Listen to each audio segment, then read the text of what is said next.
हाय, मैं सोनाली हूँ। वीडियो शुरू करने से पहले मेरे चैनल सोनाली वॉइस को सब्सक्राइब करें और रेगुलर अपडेट पाने के लिए बगल में दिए गए बेल आइकन को प्रेस करें। मेरा नाम अदिति है और मैं 35 साल की हूँ। मेरा रंग बहुत सांवला था और मैंने बहुत अधिक वजन बढ़ा लिया था। इस वजह से मेरा रिश्ता नहीं हो पा रहा था। जो भी मुझे देखने आता, मुझे देखते ही रिजेक्ट कर देता। मेरी इस परेशानी से मेरे माता पिता भी बहुत चिंतित हो गए थे। वे चाहते थे कि मेरे लिए एक अच्छा कुंवारा लड़का मिल जाए, लेकिन मेरी रंग रूप के कारण मेरे लिए केवल 4-5 बच्चों के बाप तलाकशुदा या वृद्ध पुरुषों के ही रिश्ते आ रहे थे। ऐसे इंसान से मेरे माता पिता मेरी शादी नहीं करना चाहते थे। उनका कहना था कि बेटी हमारे लिए बहुत कीमती है, जब अच्छा रिश्ता मिलेगा तभी हम उसकी शादी करेंगे। लेकिन मेरी उम्र बढ़ती जा रही थी और मेरे चेहरे से यह साफ दिखाई देने लगा था। अब लोगों ने मेरे माता पिता को समझाया कि बेटी की शादी जैसे भी हालात में हो कर दो, नहीं तो उसकी शादी की उम्र निकल जाएगी। यही सोचकर मेरे माता पिता ने एक ऐसे इंसान का रिश्ता स्वीकार कर लिया जिसकी पहले से ही 2 बेटियां और एक बेटा था। मेरे पिताजी बहुत सीधे आदमी थे और उन्होंने इस रिश्ते की सिफारिश किसी जान पहचान वाले से पाई थी। लड़के का फोटो देखकर मेरे पिताजी को वह पसंद आ गया, क्योंकि वह देखने में गोरा और स्मार्ट था। मेरे पिताजी ने हमारी तरफ से रिश्ते के लिए हाँ कर दी थी। मेरा फोटो भी लड़के वालों के घर भेज दिया गया था और उन्होंने भी मुझे पसंद कर लिया। इस तरह से मेरी शादी सादगी से हो गई और मैं विदा होकर अपनी ससुराल चली गई। लेकिन शादी से 2 दिन पहले मैंने देखा कि मेरे परिवार वाले बहुत परेशान लग रहे थे और मुझे देखकर बहुत रो रहे थे। उन्होंने कहा कि ससुराल जा रही हो तो हमेशा अपने घर को जोधे रखना है कि अहो वो जोधे रखना और पति के घर में हर हाल में गुजारा करना। मैं समझ गई थी कि वे क्या कहना चाह रहे थे। जब मैं ससुराल पहुंची तो मैंने अपने पति के बच्चों को देखा। बच्चे सभी जवान थे। दोनों लड़कियां बहुत खूबसूरत थीं और लड़का अजीब टाइप का था। उसने कान में कुंडल पहना हुआ था। मेरे पति की माँ भी घर में थीं, लेकिन अजीब बात यह थी कि जब रिश्ता तय हुआ तब वे देखने नहीं आई थीं। मेरी सास अपने बेटे की बहू को लेने मायके आई थीं। मैं अपने पति के साथ मंदिर में रस्में करने के बाद सीधा ससुराल आ गई थी। मेरी सास देखने में खतरनाक लग रही थीं, जैसे वे मुझे परेशान करेंगी। मुझे मेरे कमरे में भेज दिया गया और वहां मेरा पति आया और मुझसे अच्छी तरह बात करने लगा। मुझे वह पसंद आ गया, इसलिए मैंने दूसरों की परवाह नहीं की। मेरे पति की उम्र लगभग 50 साल थी, लेकिन उनके बच्चे जवान थे, जो संभव नहीं लग रहा था। मेरे पति ने मुझसे कहा कि तुम्हें मेरी माँ और बच्चों का ख्याल रखना है। उन्होंने बताया कि वे जिम करते हैं और हमेशा अपना ध्यान रखते हैं। मेरी सास ने मुझसे कहा कि इस घर में तुम्हें कभी किसी चीज की परेशानी नहीं होगी। उन्होंने बताया कि उनकी बहू नहीं बल्कि बेटी हूं। मेरे पति ने भी कहा कि वे मुझसे बहुत खुश हैं और मेरा रंग रूप उनके लिए मायने नहीं रखता। मेरे पति की बेटियां मुझे मम्मी कहकर पुकारने लगी। मेरे पति सच में जवान दिखते थे। वे बहुत एक्टिव थे। मुझे अब अपनी ससुराल पर ध्यान देना था। सुबह हुई, मेरी सास मेरे लिए नाश्ता लेकर आई। मैंने अपने पति से कहा कि आज हमारी शादी का पहला दिन है, कहीं घूमने चलते हैं। मेरे पति ने कहा, बताओ कहाँ जाओगी? मैंने कहा कि मैं अपने मायके जाना चाहती हूँ। मेरे पति ने कहा, शायद तुम्हें पता नहीं है, तुम्हारे माता पिता ने यह बात नहीं बताई कि तुम अपने मायके में किसी से भी नहीं मिल सकती। यह सुनकर मैं हैरान हो गई। मुझे लगा कि वे मजाक कर रहे हैं। मैंने कहा, ऐसा नहीं हो सकता। मेरे पति ने कहा, ऐसा ही है।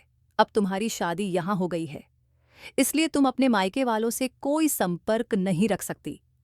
अब मुझे समझ आया कि मेरे घर के लोग शादी से कुछ दिन पहले बहुत परेशान क्यों थे और विदाई पर इतना रो क्यों रहे थे। वे बातों बातों में मुझे बताने की कोशिश कर रहे थे कि अब हमारे तुम्हारे साथ सारे रिश्ते खत्म हो गए हैं। मैंने अपने पति से पूछा, क्या यह शर्त मेरे माता पिता ने रखी थी या आपने? उन्होंने कहा, मैंने इसी शर्त पर तुमसे शादी की है क्योंकि तुम्हारी कहीं शादी नहीं हो रही थी और तुम्हारे घर वालों ने खुशी खुशी यह शर्त मान ली थी। यह सुनकर मुझे बहुत दुख हुआ। थोड़ी देर बाद मेरे पति के मोबाइल पर कॉल आने लगी। वे फ़ोन पर बहस कर रहे थे और कह रहे थे कि रिश्ता तय होने पर यह शर्त पक्की हो गई थी। मैं समझ गई कि कॉल मेरे घर से ही आई होगी। मैं उनके आगे खड़ी हो गई और कहा, प्लीज़ एक बार मेरी बात करवा दो। मेरे पति ने फ़ोन पर कहा, आज के बाद मेरे मोबाइल पर किसी की कॉल नहीं आनी चाहिए। अगर फ़ोन किया तो मैं तुम्हारी बेटी को तलाक देकर वापस भेज दूंगा। यह कहकर उन्होंने कॉल काट दी। मैंने कहा, आपने ऐसा क्यों किया? मैं मिलने नहीं जा सकती, लेकिन एक बार फ़ोन पर बात तो कर सकती थी। मेरे पति ने कहा, तुम्हारे घर वाले भी यही बात कह रहे थे, लेकिन हमारी शर्त यह थी कि शादी के बाद तुम अपने घर वालों या किसी रिश्तेदार से कोई संपर्क नहीं रखोगी।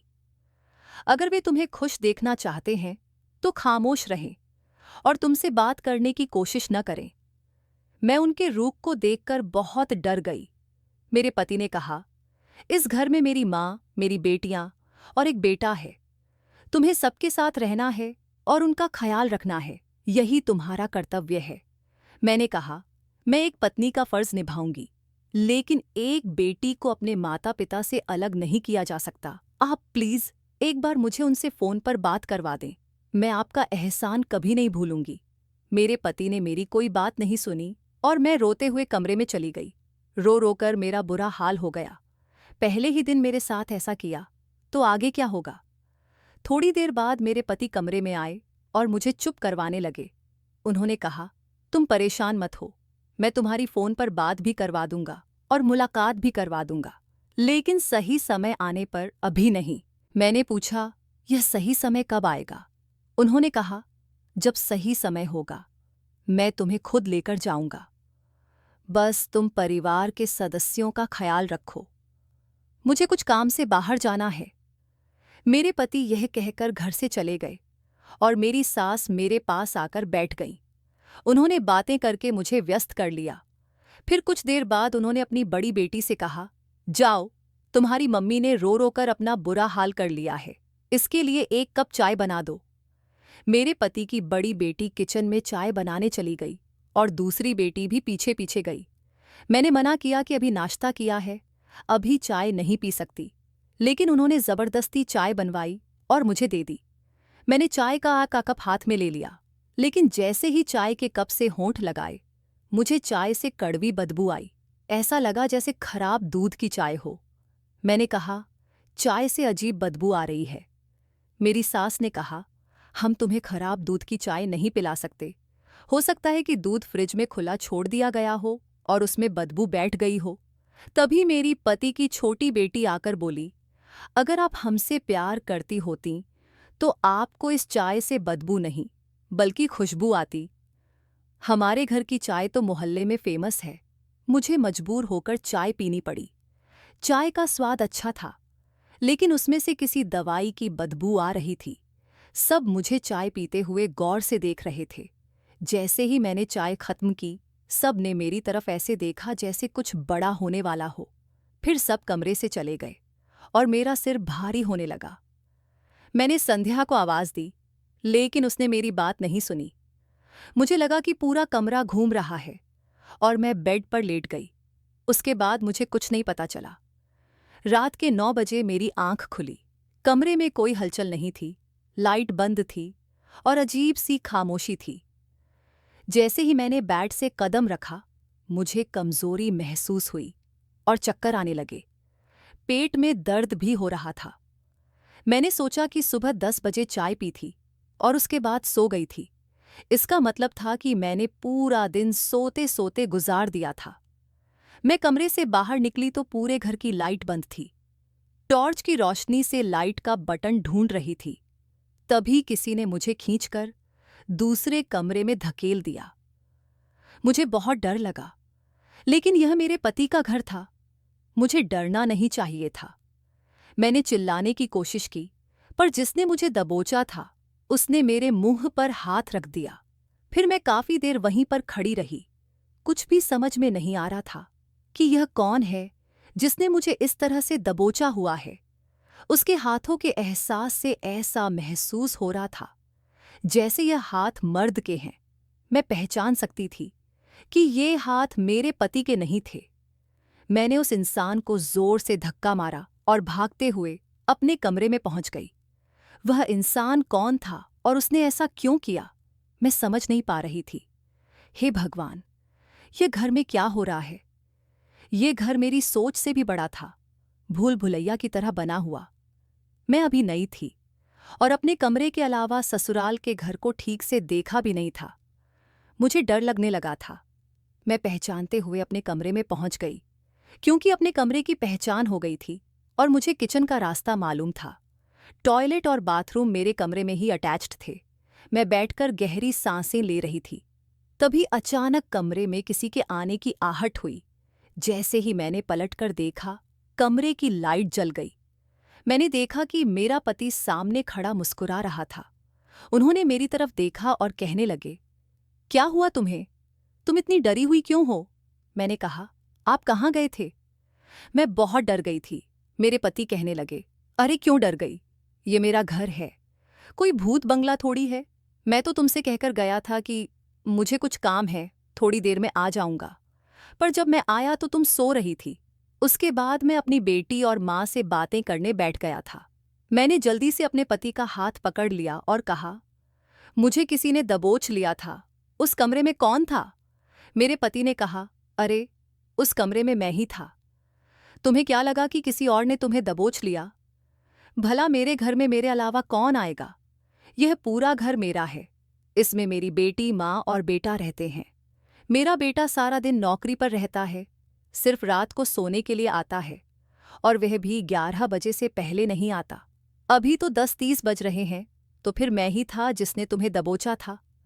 मैंने कहा, अगर आप थे तो आपने मुझे बताया क्यों नहीं? आपको पता है ना कि मैं कितना डर गई थी।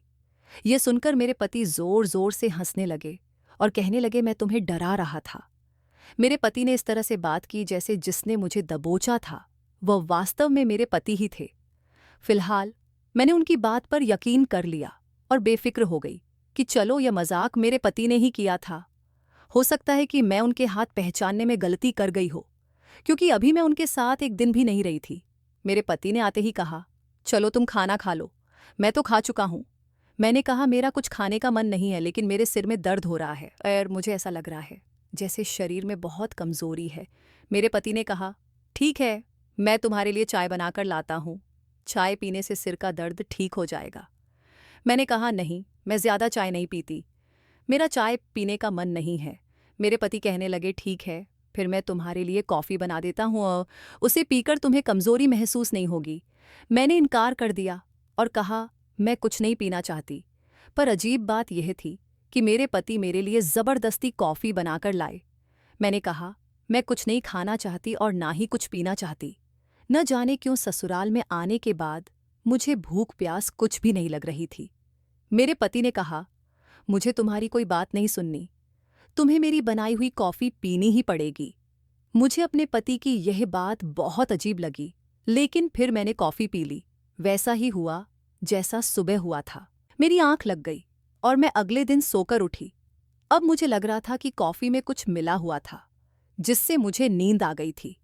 जब मैं सुबह सोकर उठी तो मुझे बहुत गुस्सा आ रहा था, क्योंकि इस बार जब मेरी आंख खुली तो सुबह के 10 बजे थे। मैं इतनी ज्यादा कैसे सो सकती थी? यह सोच सोचकर मेरा दिमाग खराब हो रहा था। अब इतनी नींद तो किसी को नेचुरल तौर पर नहीं आ सकती। मैं समझ गई थी कि यह लोग मुझे कुछ मिलाकर पिला रहे हैं, जिससे मुझे इतनी ज्यादा नींद आ रही है और मेरे अंदर कमजोरी का एहसास बढ़ता जा रहा है। मैंने सोच लिया था कि अब किसी की दी हुई कोई चीज नहीं खाऊंगी पीऊंगी। मैंने खुद अपने हाथ से खाना बनाना शुरू कर दिया। अगले दिन सुबह जब मैं उठी, मैंने सारे घर के काम खुद कर लिए। घर में हमेशा की तरह अजीब सी खामोशी थी। मेरी सास और बेटियां अपने कमरे से बाहर नहीं निकलती थीं। मेरे पति और बेटा सुबह नौकरी पर निकलते और रात को ही घर आते थे। मेरी हालत दिन ब दिन बिगड़ती जा रही थी। मुझे इतनी ज्यादा कमजोरी हो रही थी कि मैं किसी काम को करने के काबिल नहीं रही। मुझे हमेशा यही सोच लगी रहती कि आखिर मेरे साथ क्या हो रहा है। अब तो मैं घर के किसी भी सदस्य के हाथ का दिया हुआ कुछ भी नहीं खाती पीती थी। फिर भी इतनी ज्यादा नींद क्यों आ रही है? आज मैंने मंगलवार का व्रत रखने का सोचा, लेकिन मेरी हालत व्रत रखने के काबिल नहीं थी। फिर भी मैंने व्रत रखा। मैंने न तो पानी पिया और न ही घर का कुछ भी खाया। अजीब बात यह थी कि आज मुझे बिल्कुल भी नींद नहीं आई और किसी ने मुझे तंग भी नहीं किया। मैं अपने पति के आने का इंतजार कर रही थी, क्योंकि आज मैं जाग रही थी, वरना जब भी वे आते मुझे पता ही नहीं चलता था कि वे कब आए और घर में क्या किया। मैंने व्रत खोलने की तैयारी की और अच्छे कपड़े पहनकर दरवाजे के पास खड़ी हो गई। तभी मुझे किसी काम की याद आई और वापस अपने कमरे में चली गई। इतने में मेरे पति घर के दरवाजे से अंदर आए और उनकी दोनों बेटियां उन्हें घेर कर दूसरे कमरे में ले गईं। मैं हैरान थी कि वे मुझसे बात करने के बजाय अपनी बेटियों के कमरे में क्यों चले गए। मैं उनके कमरे के दरवाजे के पास जाकर खड़ी हो गई। अंदर मेरे पति, उनकी बेटी और मां मौजूद थे। मैंने दरवाजे को जोर जोर से बजाना शुरू कर दिया। कुछ देर बाद मेरा पति गुस्से में दरवाजा खोलता हुआ बाहर निकला। उनकी आंखों में गुस्सा साफ नजर आ रहा था। वे मुझे देखते ही कहने लगे, पागल हो गई हो, इतनी जोर जोर से दरवाजा क्यों खटखटा रही हो? मैंने तुम्हें मना किया था ना कि अपने कमरे से बाहर मत निकला करो। तुम यहां पर क्या कर रही हो? मैंने अपने पति से कहा। यह घर मेरा भी तो है, मैं सिर्फ कमरे में क्यों रहूं? मेरे पति ने कहा, बकवास बंद करो और अपने कमरे में जाओ। मैंने कहा, मुझे भी आप लोगों के साथ बैठकर बातें करनी है। मेरे पति ने कहा, यह कमरा मेरी बेटियों का है और इस समय मैं अपनी मां और बेटियों के साथ बातें करता हूं। उन्होंने मुझे धक्का देते हुए कहा, जाओ अपने कमरे में, जब तुमसे बात करने का समय आएगा तब मैं तुम्हारे कमरे में आऊंगा। मुझे बड़ी हैरानी हुई कि मेरे पति को अपनी बेटी और मां से बात करने के लिए सिर्फ रात का ही समय मिलता था। मैं बाहर ही खड़ी रही और उन्होंने मेरे मुंह पर दरवाजा बंद कर दिया। अंदर से धीमी धीमी बातें करने की आवाजें आने लगीं। मैंने दरवाजे पर कान लगाकर सुनने की कोशिश की, लेकिन कुछ समझ नहीं आया। फिर मैंने धीरे से खिड़की खोलने की कोशिश की। खिड़की का दरवाजा थोड़ा सा खुल गया और मुझे अंदर का नज़ारा साफ दिखने लगा। मैंने देखा कि अंदर लगभग 6 लोग मौजूद थे। 2 मेरे पति की बेटियां थीं और एक मोटी औरत थी जिसे मैं पहचान सकती थी। वह मेरी सास थी। मेरे पति और उनका बेटा भी मौजूद थे, लेकिन हमारे घर में तो सिर्फ 5 सदस्य हैं। यह छठा इंसान कौन था? मैं उसे पहचानने की कोशिश कर रही थी, लेकिन कुछ समझ नहीं आया। मैंने देखा कि मेरे पति को वह आदमी नोटों की गड्डी दे रहा था। मुझे उस आदमी का चेहरा साफ नजर नहीं आ रहा था। मैं खामोशी से अपने कमरे में लौट आई और सोचने लगी कि घर में क्या हो रहा है। थोड़ी देर बाद मेरे पति कमरे में आए और मुझसे प्यार से बात करने की कोशिश करने लगे, लेकिन अजीब बात यह थी कि उनके हाथ में कॉफी का कप था। वे मुझे बहलाने फुसलाने लगे और कॉफी पिलाना चाहते थे। उन्होंने कहा, यह कॉफी पी लो, तुम्हारा मूड ठीक हो जाएगा। मैंने कहा, मुझे नहीं पीनी है। मेरे पति ने मेरा हाथ पकड़ते हुए कहा, मुझे माफ कर दो, मैंने तुमसे इस तरह से बहस की। आज मुझे काम का स्ट्रेस कुछ ज्यादा ही हो रहा था, इसलिए मैंने अपना गुस्सा तुम पर निकाल दिया। मैंने अपने पति को यह नहीं बताया कि मैंने कमरे के अंदर जो कुछ हो रहा था वह सब देख लिया था। मैं खामोश ही बैठी रही, लेकिन मेरे पति मुझे कॉफी पिलाने के लिए जबरदस्ती करने लगे। मैंने गुस्से से कहा, आखिर इस कॉफी और चाय का क्या मामला है? मैं अपनी मर्जी से खाती पीती हूं, लेकिन इस घर में जबरदस्ती मुझे यह सब क्यों पिलाया जाता है? कहीं ऐसा तो नहीं कि इस कॉफी में कुछ मिला हुआ है जिससे आप मुझे बेहोश करना चाहते हैं या मारना चाहते हैं? मेरे पति ने कहा, तुम पागल हो गई हो, मुझे तुम्हारी फिक्र है, इसलिए मैं तुम्हारे लिए कॉफी लेकर आया हूं। भला मैं तुम्हें बेहोश क्यों करना चाहूंगा? वैसे भी घर के कामों के लिए एक नौकरानी की जरूरत है। तुम कल से घर के सारे काम करोगी। तुम्हें ज्यादा फ्री रहने की आदत हो गई है, इसलिए तुम्हारे दिमाग में उल्टे सीधे ख्याल आते हैं। मैं समझी कि मेरे पति शायद मुझे धमकाने के लिए सब कह रहे हैं, लेकिन फिर उन्होंने कहा, तुम मुझे मजबूर करती हो ऐसी बातें करने पर। मैं तुमसे बहुत प्यार करता हूं। मुझे पता है आज तुमने व्रत रखा है, इसलिए तुम्हारे लिए कॉफी बनाई थी, लेकिन तुमने मुझे नाराज कर दिया। अब मैं तुमसे बात नहीं करूंगा। उनकी प्यारी बात सुनकर मेरा दिल नरम हो गया और मैंने उनके हाथ से कॉफी का कप ले लिया और कहा, आप परेशान मत हो, मैं कॉफ़ी पी लेती हूँ। मेरी बात सुनकर मेरे पति बहुत खुश हो गए, लेकिन यह मेरी सबसे बड़ी गलती थी। मैंने जैसे ही कॉफ़ी पी, मुझे अजीब सा नशा होने लगा और फिर मैं बेहोश हो गई। उसके बाद वही हुआ जैसा हर बार होता आया था। मैं अपने पति की बातों में आ गई थी। अब मुझे कुछ गड़बड़ का एहसास होने लगा था। सुबह मेरी आंख 9 बजे खुली। मेरे पेट में बहुत दर्द हो रहा था और सिर भारी लग रहा था। जब मैं अपने कमरे से बाहर निकली तो खामोश रही। मेरे पति काम पर जा चुके थे। मेरी सास ने मुझे घर के सारे काम करने के लिए कहा। उन्होंने कहा, बहू, अब तुम्हारी शादी को काफी दिन हो गए। मैं चाहती हूं कि अब घर की सारी जिम्मेदारी तुम अपने कंधों पर ले लो। मुझे घर के काम करने में कोई ऐतराज नहीं था, इसलिए मैं खामोशी से सब कुछ करने लगी। मेरे पति की दोनों बेटियां जवान थीं, लेकिन वे घर के किसी काम को हाथ नहीं लगाती थीं। मेरी सास भी एक तरफ बैठकर सिर्फ पान खाती रहती थीं और उनकी नज़र मुझ पर ही रहती थी। यह बात मुझे शुरू से ही बड़ी अजीब लगती थी। एक दिन मैं कपड़े धो रही थी तो मैंने देखा कि मेरे पति का बेटा मुझे अजीब नज़रों से घूर रहा था। उसे देखकर मुझे बहुत अजीब लगा, इसलिए मैंने अपने पेट को साड़ी से ढक लिया। आज मेरे पति के बेटे की छुट्टी थी और वह घर में ही मौजूद था। मैं किचन में खाना बना रही थी और मुझे एहसास हुआ कि किसी का हाथ मेरी कमर पर है। घबराकर पीछे मुड़ी तो देखा कि मेरे पति का बेटा खड़ा हुआ था। वह मुझे देखते ही घबरा गया और उसके चेहरे का रंग उड़ गया। मैंने कहा, तुम्हें क्या चाहिए? ये कैसी हरकतें कर रहे हो?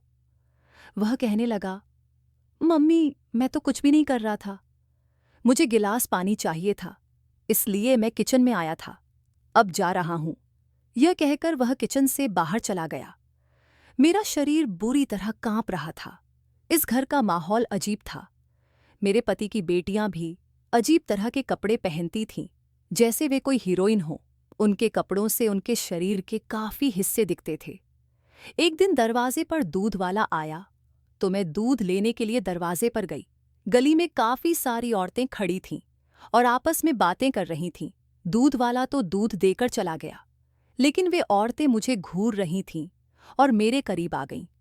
वे कहने लगीं, तुम्हें हमने पहले कभी नहीं देखा, क्या तुम यहाँ नई हो? मैंने कहा, आपका क्या मतलब है कि मैं नहीं आई हूँ? मैं इस घर की बहू हूँ। मेरी बात सुनकर वे एक दूसरे को देखने लगीं और उनमें से एक औरत हंसकर कहने लगी, अरे बहू, इस घर में ना जाने कितनी बहुएं अब तक आ चुकी हैं। मैं उन औरतों से कुछ पूछने ही वाली थी कि तभी पीछे से किसी ने मेरा हाथ पकड़कर अंदर खींच लिया। पलटकर देखा तो मेरी सास ने मुझे अंदर धकेला। मेरे हाथ से दूध का बर्तन गिरते गिरते बचा और थोड़ा सा दूध फर्श पर गिर गया। मेरी सास ने जल्दी से दरवाज़ा बंद कर दिया और मुझे घूरते हुए डांटने लगी। वे कहने लगी, मेरे बेटे ने तुझसे कितनी बार मना किया है कि ज्यादा इधर उधर ताक झांक करने की जरूरत नहीं है। अगर यह बात तेरे पति को पता चल गई कि तू दरवाजे पर खड़े होकर मोहल्ले की औरतों से बातें कर रही थी, तो तू नहीं जानती कि वह तेरा क्या हाल करेगा। मैंने कहा, मैंने ऐसा क्या गलत कर दिया? दूध वाला बहुत देर से दरवाजे की बेल बजा रहा था। किसी को आवाज नहीं आ रही थी, इसलिए मैं दूध लेने के लिए आ गई। और आप मुझसे इस तरह बात क्यों कर रही हैं? मैंने कोई पाप तो नहीं कर दिया? उस दिन मेरी सास ने बहुत हंगामा किया। अब मुझे लोगों पर शक होने लगा था और मैं सोच में पड़ गई थी कि मोहल्ले वाली औरतें मुझसे क्या कहना चाहती थीं। वे लोग इस घर के बारे में सब कुछ जानती थीं। मैंने मौका पाकर मोहल्ले की एक औरत से बातचीत करने की कोशिश की। मैं बहाने से छत पर चली गई। उस समय घर के सारे लोग सो रहे थे। छत पर जाने के बाद मैंने सामने वाले घर की छत पर पत्थर मारे ताकि कोई बाहर आकर मुझे देख सके और मैं उससे बात कर सकूं। मेरे पत्थर मारने पर एक औरत खिड़की से झांकने लगी। मैंने उसे आवाज दी और बहाने से अपनी छत पर बुलाया। हमारे घरों की छतें आमने सामने थीं। मैंने उस औरत से कहा, क्या तुम गली में खड़ी होकर मेरे बारे में कुछ बातें कर रही थीं और मुझे कुछ बताना चाह रही थीं? मैं इस घर के बारे में सब कुछ जानना चाहती हूँ। प्लीज़ मुझे बता दो, मैं यहाँ रहते हुए बहुत परेशान हूँ। उस औरत ने कहा, हाँ, मैं तुम्हें सब कुछ बता दूंगी, लेकिन मेरा नाम इस मामले में नहीं आना चाहिए। मैंने कहा, ठीक है, कोई तुम्हारा नाम नहीं लेगा। उस औरत ने बताया, जिस घर में तुम रहती हो वह कोई घर नहीं है। इसमें रहने वाला आदमी तुम्हारा पति नहीं है। ये लोग आपस में परिवार के सदस्य नहीं हैं। यह घर कोठा है और इसमें रहने वाली औरत मोहित भाई है। 2 जवान लड़कियां भी यहाँ रहती हैं। ये लोग लड़कियों को बहला फुसलाकर लाते हैं और तुम्हारा पति भी यही काम करता है। वह लड़कियों को या तो शादी के बहाने से यहाँ लाता है या उन्हें किडनैप करके लाता है। अब की बार तुम यहाँ आ गई हो। हम कई बार इन लोगों के खिलाफ केस कर चुके हैं, लेकिन ये लोग हर बार पुलिस को पैसे देकर बच निकलते हैं और मोहल्ले के लोगों को किसी न किसी बात पर तंग करते रहते हैं। मैंने पूछा, इस घर में जो लड़का रहता है वह कौन है? उस औरत ने बताया, वह लड़का तुम्हारे पति का बेटा नहीं है, बल्कि बाई का बेटा है। उसका काम है लड़कियों पर नजर रखना ताकि वे भाग न जाएं। यहाँ हर महीने एक नई लड़की लाकर रखी जाती है। मैंने पूछा, यहाँ लाकर लड़कियों के साथ क्या किया जाता है? उसने कहा, तुम्हें नहीं पता, यहाँ जो भी लड़की आती है उसके शरीर को बेचा जाता है। ये सुनकर मेरे पैरों तले से जमीन खिसक गई। उसने बताया, ये लोग बहुत खतरनाक हैं, इनके बारे में हम मोहल्ले वाले सब जानते हैं। लड़कियों को बेहोश करके रात में उनकी कीमत लगाई जाती है और जब तक वे बेहोश रहती हैं उनके साथ क्या होता है उन्हें कुछ पता नहीं चलता। मैं तो पसीने से तरबतर हो गई। उस औरत ने मुझे चेतावनी दी, तुम जितनी जल्दी हो सके यहाँ से भाग जाओ, वरना ये लोग तुम्हें भी नहीं छोड़ेंगे। मुझे अब समझ में आ गया था कि यह कोई ससुराल नहीं बल्कि एक गैंग था जो लड़कियों को बेवकूफ़ बनाकर उनकी कीमत लगाता है। मैंने ठान लिया कि मैं यह सब सहन नहीं करूंगी।